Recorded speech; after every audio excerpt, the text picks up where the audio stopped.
2주 전부터 아주 쉽게 설교 제목을 여러분들에게 기억하기 아주 쉽게 제목을 정하였어요. 첫 번째, 믿음으로 삽시다. 소망으로 삽시다. 오늘은 사랑하며 삽시다. 그러니 예전에는 전주에 무슨 설교를 목사님이 하셨던가 기억이 잘 안 나야지 좋습니다, 설교하는 사람이. 그렇지만 이번에는 아주 여러분들 기억하기가 쉽습니다. 믿음으로 삽시다. 소망으로 삽시다. 사랑하며 삽시다. 오늘은 사랑하며 삽시다 라고 하는 말씀으로 함께 은혜를 나누겠습니다. 우리 그리스도인들에게는 믿음, 소망, 사랑이라고 하는 것이 마치 한 아이가 어머니가 돌아가시고 난 다음에 어머니의 향기를 간직하고픈 벽에가 자기에게 중요하고 소중하게 느꼈듯이 우리 그리스도인들에게는 믿음, 소망, 사랑이라고 하는 것이 너무나도 우리에게는 중요하고 소중한 것입니다. 오늘 사랑에 관하여서 말씀을 나누려고 하는데, 왜 사랑이라고 하는 것이 중요한가 라고 하면 하나님이 사랑이시기 때문입니다. 하나님이 사랑이시기 때문에. 그런데 그 사랑이 있어야지만이 행복하기 때문입니다. 사랑이 있어야지 행복합니다. 또 사랑이 있어야지 세상에 빛이 될 수가 있습니다. 또 사랑이 있을 때에 하나님께 영광을 돌리며 삶을 살아가게 됩니다. 그러기 우리도 서로 사랑하며 삶을 살아가야 되는 것입니다. 성경을 쭉 제가 말씀을 준비하다가 사랑에 관한 성구를 우리 성도 여러분들에게 좀 읽어드려야겠는데 너무나도 많아서 이 사랑에 관하여서 다 여러분들에게 말씀을 드리지 못하고, 믿음에 관한 성구를 여러분들에게 읽어드렸고, 소망에 관한 성구를 여러분들에게 드렸고, 오늘은 사랑에 대한 성구를 몇 절만 여러분들에게 읽어드리려고 합니다. 오늘 우리가 본문의 말씀 읽은 내용은 전부 다 빼고 요한일서 3장 1절의 말씀 보니까 보라, 아버지께서 어떠한 사랑을 우리에게 주사 하나님의 자녀라 일컬음을 얻게 하셨는고 우리가 들어가도다. 그러므로 세상이 우리를 알지 못하면 그를 알지 못함이니라 라고 말씀합니다. 스바냐 3장 17절 말씀, 너무나도 여러분들이 잘 알고 있는 말씀입니다. 너희 하나님 여호와가 너희 가운데 계시니 그는 구원을 베푸실 전능자시라.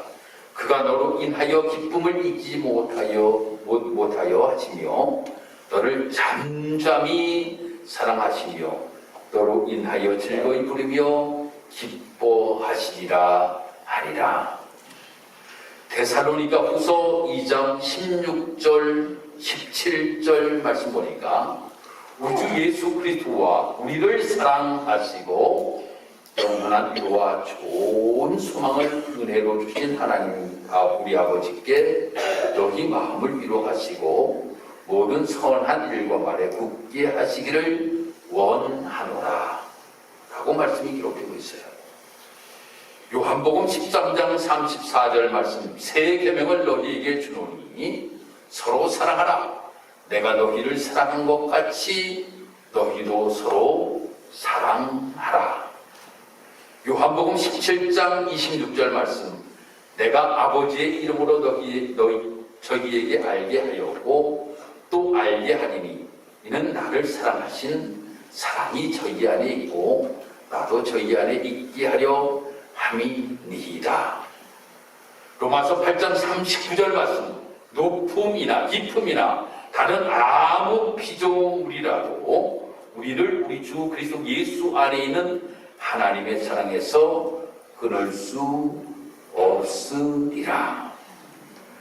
베드로전서 4장 8절 말씀, 무엇보다도 열심으로 서로 사랑할지니 사랑은 허다한 죄를 덮느니라. 여기까지만 제가 읽어드리겠습니다.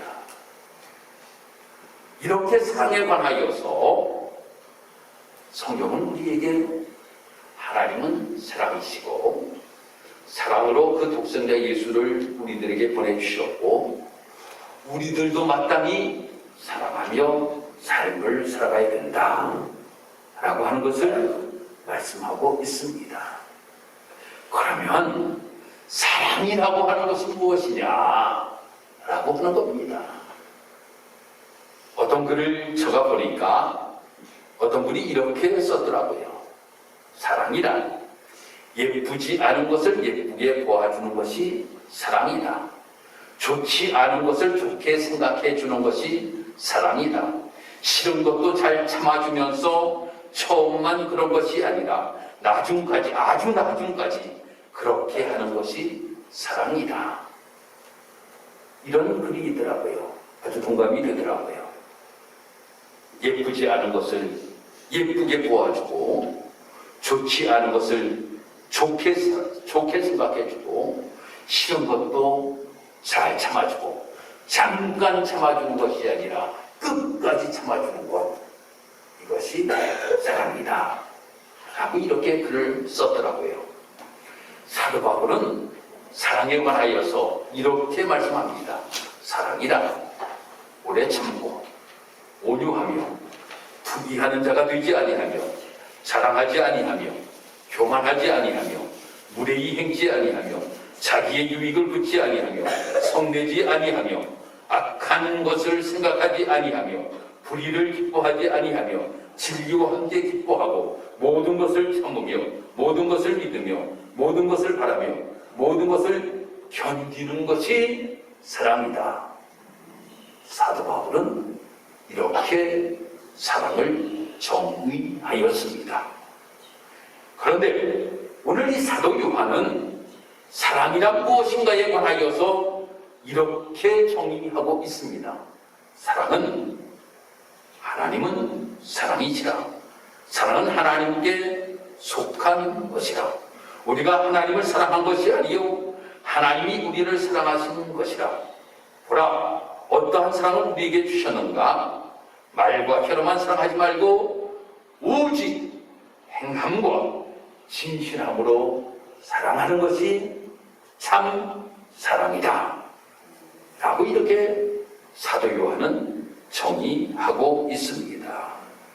사랑하는 성도 여러분, 이렇게 어떤 사람은 이 사랑에 관하여서 예쁘지 않은 것을 예쁘게 보아주는 것, 좋지 않은 것을 좋게 생각해 주는 것, 싫은 것도 잘 참아주면서 끝까지 참아주는 것이 사랑이라고 이야기하였고, 사도 바울은 아주 논리적으로 사랑에 관하여서 잘 설명해 주었고, 이 사도 요한도 사랑에 관하여 이야기하면서 사랑은 하나님이 사랑이시다 라고 하는 것을 우리에게 말씀해 주고 있는 것입니다. 그래서 이 오늘 본문의 말씀에서 이 사도 요한은 사랑은 하나님께 속한 것이라고 분명하게 7절과 8절에서 우리에게 말씀해 주고 있습니다. 그러므로 우리가 하나님께 속하였기에 우리는 서로 사랑하며 삶을 살아가는 자의 모습이 되어야 된다고 하는 것을 우리에게 말씀하고 있는 것입니다. 사랑하는 성도 여러분, 이 세상에서 가장 아름다운 말이 무엇이라고 생각하십니까? 이 세상에서 가장 아름다운 말이 바로 사랑이라고 하는 단어입니다. 그래서 이 땅의 모든 사람들이 가장 귀하게 여기는 말, 그것은 아주 짧은 단어인 사랑입니다.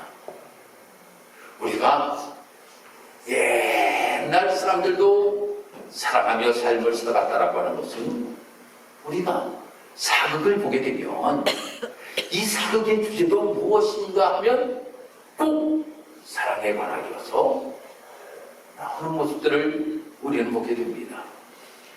코미디를 우리가 보아도 사랑에 관한 주제가 얼마나 많이 있는지 모릅니다. 또 액션 영화를 봐도 거기에도 이 사랑이라고 하는 주제가 너무나도 많이 등장하는 모습을 보게 됩니다. 그래서 사람들은 이야기하기를 무엇이라고 이야기하는가 하면 사람은 사랑을 먹고 사는 존재이다 라고 이렇게 이야기를 합니다. 사랑하는 성도 여러분, 아무리 먹을 것이 많이 있다 할지라도, 아무리 좋은 옷을 입고 우리가 삶을 살아간다 할지라도 사랑이 없으면 삶의 의미를 잃어버리는 겁니다. 누가 나를 사랑하는 것이 없고 내가 누구를 사랑하지도 못하면서 삶을 살아가게 되면 삶의 의미가 아무것도 없는 거예요.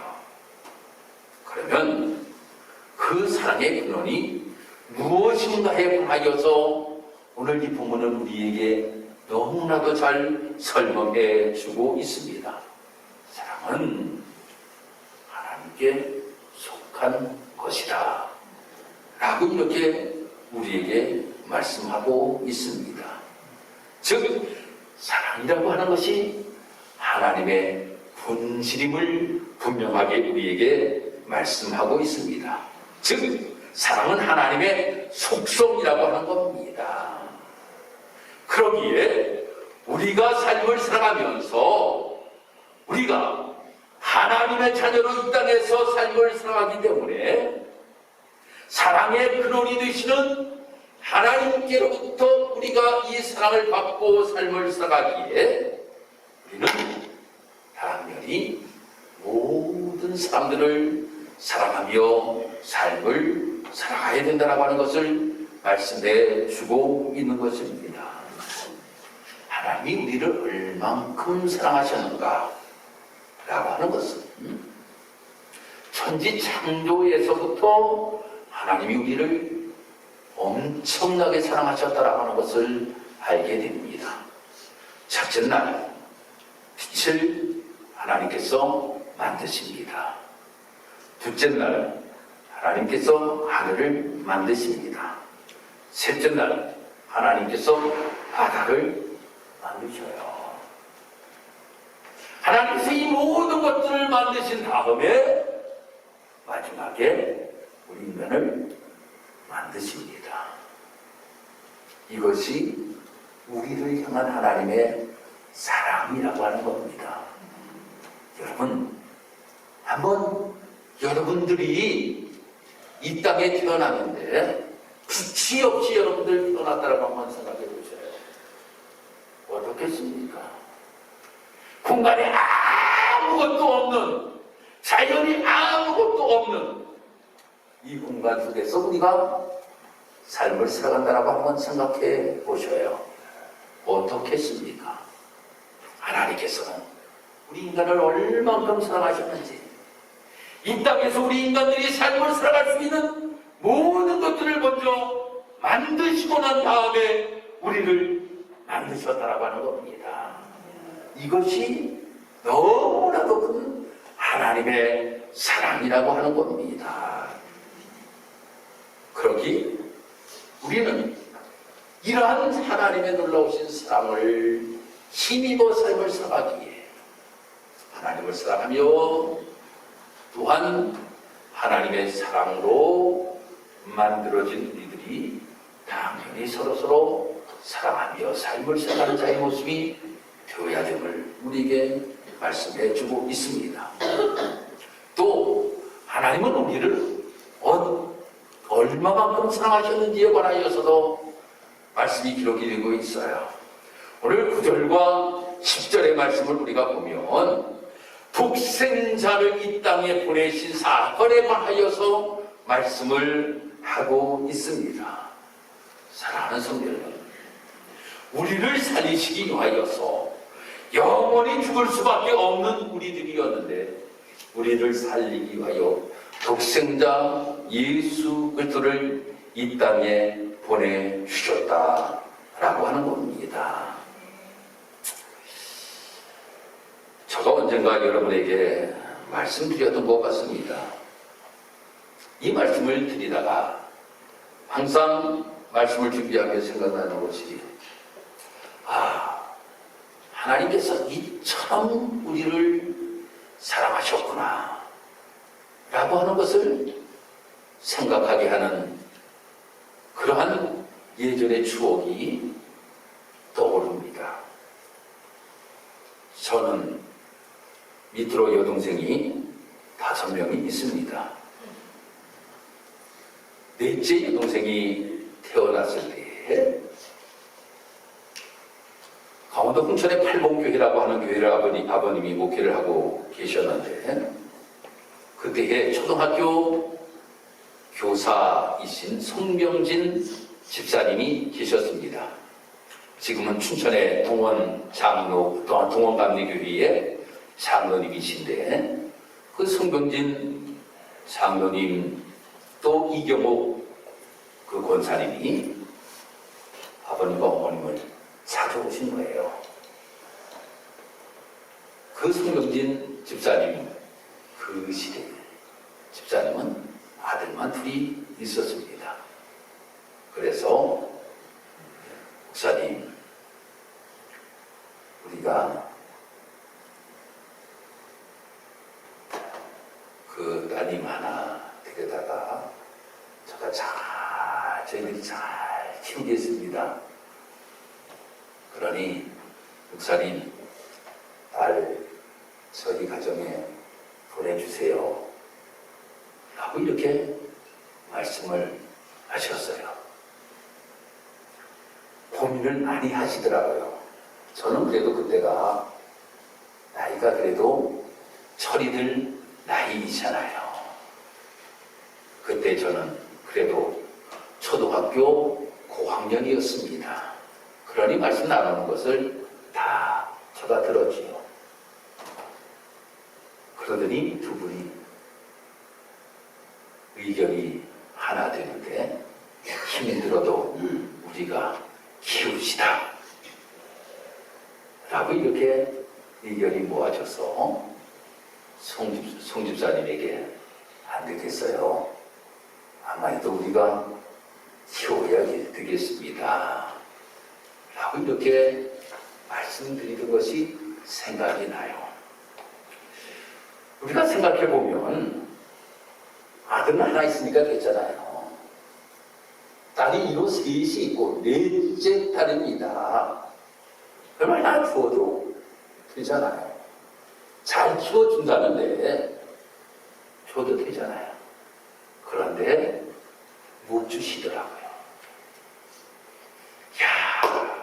그런데 하나님께서는 독생자 예수 그리스도를 우리를 위하여 보내셨다라고 하는 겁니다. 아니 행복하게 잘 키워주겠다라고 하는데도 못 보내는데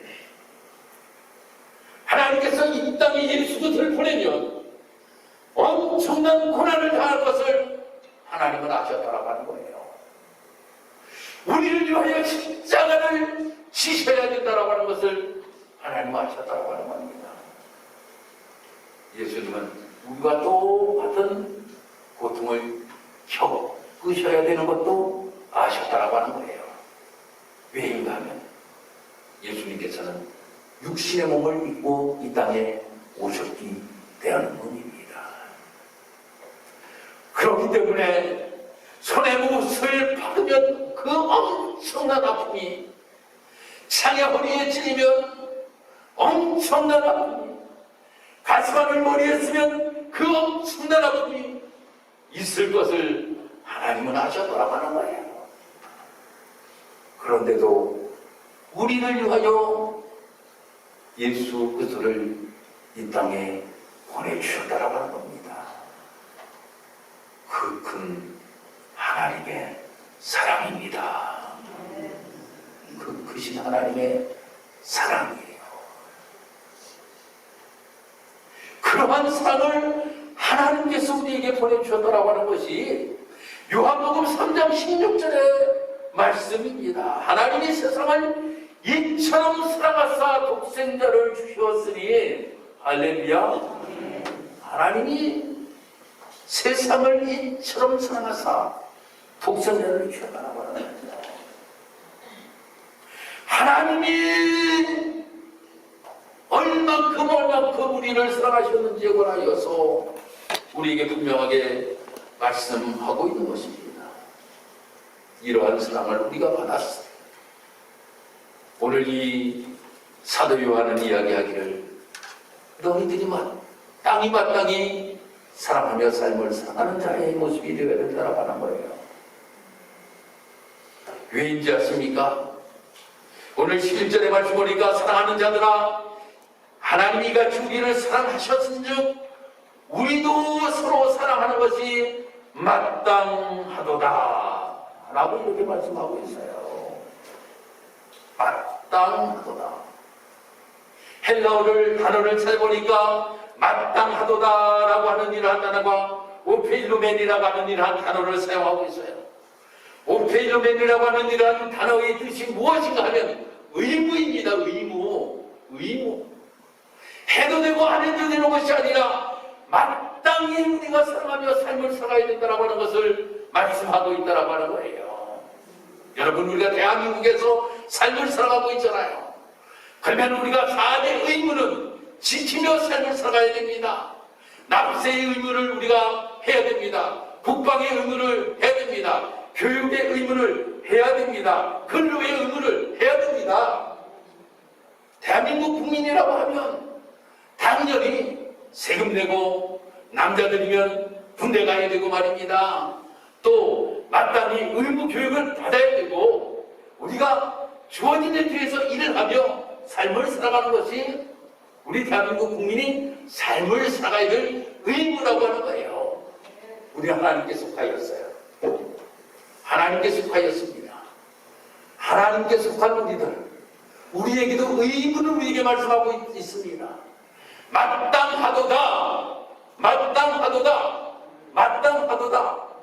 의무라고 하는 거예요. 의무입니다. 우리의 의무를 하나님께서 분명하게 말씀하고 계시는데 우리의 의무가 무엇이냐? 사랑하며 사는 것이 의무라고 하는 거예요.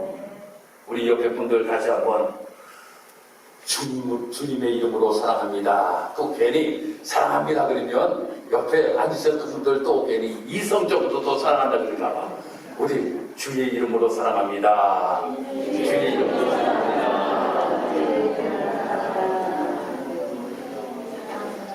주의 이름으로 사랑합니다. 정말 주의 이름으로 사랑합니다. 정말 우리가 하나님께 속하였기 때문에 마땅히 우리가 서로 사랑하며 삶을 살아가야 된다라고 하는 거예요. 그런데 이 사랑이라고 하는 건 어떤 사람은 사랑만 연구하다가 그 사랑을 놓쳐버리는 경우를 우리가 보게 되는데 그 사람이 한 사람이 임마누엘 칸트라고 하는 사람, 한 여인이 결혼합시다. 내가 당신을 사랑합니다. 그러더라는 거예요. 저거 한번 연구 좀 한번 해보고요. 그래서 그 여인에 대한 사랑의 연구를 하다가 결론을 얻기를 이 여인을 사랑해야 되겠구나. 그래서 찾아갔대요. 가서 나도 당신을 사랑합니다 라고 이야기하니까 나는 벌써 결혼해서 애 둘을 낳습니다 라고 이야기를 하더라는 거예요. 사랑은 연구만 하다가는 놓쳐버린다라고 하는 거예요.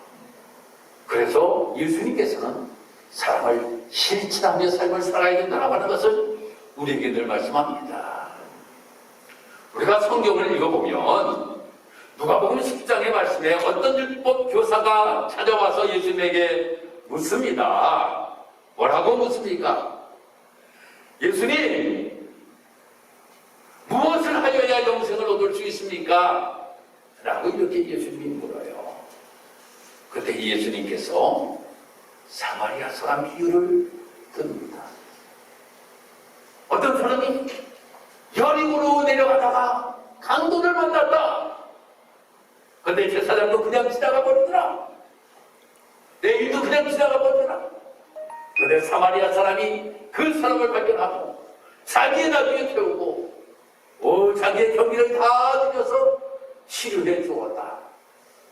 누가 정말 그의 이웃이냐? 예수님께서 말씀합니다. 성경적으로 지식을 가지고 있는 제사장도 레위인도 참 사랑의 실천자가 아니라고 하는 겁니다.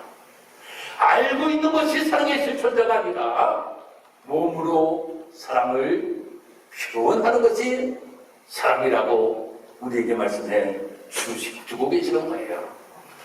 또 누가복음 18장에 가서 우리가 말씀 보면 어떤 관리가 예수님께 나와서 또 묻습니다. 어떻게 해야만 영생을 얻을 수 있습니까? 그러니까 하나님의 말씀을 지키며 삶을 살아야 된다고 이야기합니다. 그러니까 내가 이것도 지키고 저것도 지키고 모든 것도 다 지켰습니다.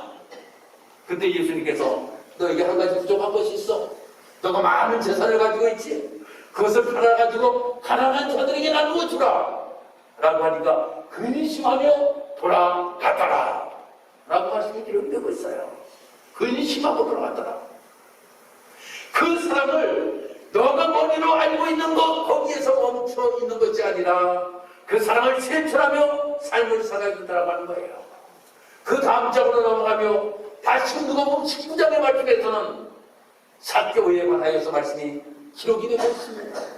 삭개오가 예수를 만납니다. 만나고 난 다음에 삭개오는 사랑의 실천자가 됩니다. 뭡니까? 자기가 가난한 사람들에게 나누어 주겠다 라고 하는 이 고백을 삭개오가 하는 모습을 보게 됩니다. 사랑하는 성도 여러분, 그러게 우리 사랑하는 성도 여러분들이 우리가 신앙생활을 하면서 말로 사랑합니다, 사랑합니다, 사랑합니다 너무나도 좋습니다. 그 사랑합니다라고 하는 이 고백이 바로 우리의 삶으로 표현되어져야 된다고 하는 겁니다. 삶으로 표현되어져야 돼요. 그러면 그 사랑을 어떻게 실천해야 되는가? 첫 번째, 하나님 앞에 그 사랑을 실천하는 우리의 모습이 되어야 된다고 하는 겁니다. 하나님께, 하나님, 독생자 예수 그리스도를 땅에 보내주신 그 하나님의 놀라우신 사랑, 생각만 해도 너무나도 감사합니다. 생각만 해도 너무나도 감사합니다. 내가 그 사랑을 어떻게 조금이라도 내가 갚을 수 있을까요? 하나님 앞에 내가 그 사랑을 내가 정말 다 갚지 못한다 할지라도 조금이라도 내가 그 사랑을 갚으며 삶을 살아가기를 원합니다. 이 모습이 나의 신앙의 삶 속에서 표현되어져야 된다고 하는 거예요. 두 번째로 교회를 사랑해야 됩니다. 할렐루야. 교회를 사랑해야 됩니다. 교회에 내가 사랑을 실천할 부분이 무엇인가? 교회 안에 내가 해야 될 일이 무엇인가? 무엇이 문제인가? 모든 것들 내가 조금이라도 실천하며 내가 삶을 살아가는 자의 모습, 이것이 우리 사랑하는 성도들의 모습이 되어야 됩니다. 또 세 번째로 우리 성도들을 서로 사랑해야 된다고 하는 겁니다. 혹 내 마음에 그것을 우리는 표현을 다 하지 못하기에 그 크신 하나님의 사랑이라고까지 밖에 표현을 하지 못합니다. 이 사랑을 입은 우리들이 마땅히 사랑하며 삶을 살아가야 된다라고 우리에게 그것이 의무라고 하나님이 말씀하십니다. 하나님, 우리가 서로 사랑함으로 인하여 하나님의 참 자녀의 길을 걸어갈 수 있는 우리의 모습이 될 수 있도록 주님 인도하여 주옵소서. 그러므로 우리 직사하는 교회 모든 성도들은 가정에서 날마다 가정 천국 이루어지게 하시고 우리 직사하는 교회가 가정 같은 교회가 되게 하여 주옵시고 또한 우리 사랑하는 성도들이 조금이나마 하나님 앞에 그 사랑을 늘 갚으며 삶을 살아갈 수 있는 아름다운 성도의 모습이 될 수 있도록 주여 인도하여 주옵시고 종은 우리 사랑하는 성도들을 사랑하게 하시고 성도들은 부족하지만 종을 사랑함으로 아름답게 교회가 세워져 갈 수 있도록 하나님 인도하시고 축복하여 주옵소서. 감사드리며 예수님의 이름으로 기도드리옵나이다. 아멘.